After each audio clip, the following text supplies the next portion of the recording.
Welcome to Answers for Living.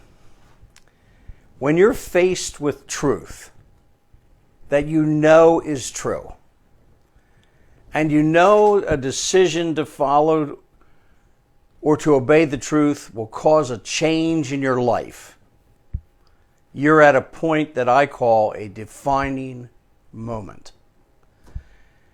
It is a defining moment because you will either embrace the truth and make the changes, or you'll simply turn and walk away. Go back to the way you have done things in the past and be willing to deal with the consequences. Now, we've all been there.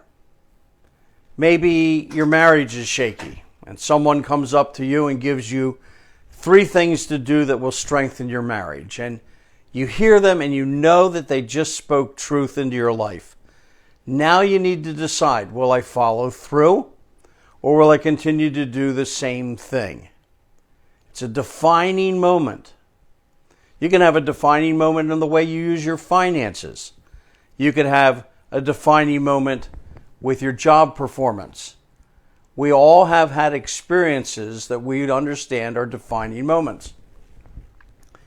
Jesus says, if you abide in my word, if you pause and stand, if you will stand in the light of the Word, if you let your eyes adjust to the spiritual light, and you decide to live according to my Word, then you will know the truth, and the truth will set you free.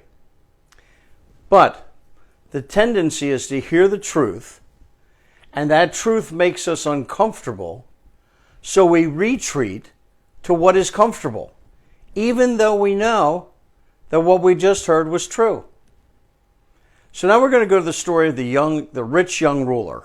It's recorded in Matthew 19, Mark chapter 10, Luke chapter 18. And from these 3 accounts, we know that he is rich. He's extremely rich. We know he's young. So he has his entire life ahead of him. And he is a ruler, meaning he's a ruler in the synagogue. So he's highly influential. People looked up to him. He's morally and spiritually impressive. People would have seen him as blessed by God. And he would have been a person considered to be a great spiritual leader. Someone who had it all together. And he was the poster boy for success economically and spiritually. Yet, he knew something was missing in his life. He had a hole in his heart.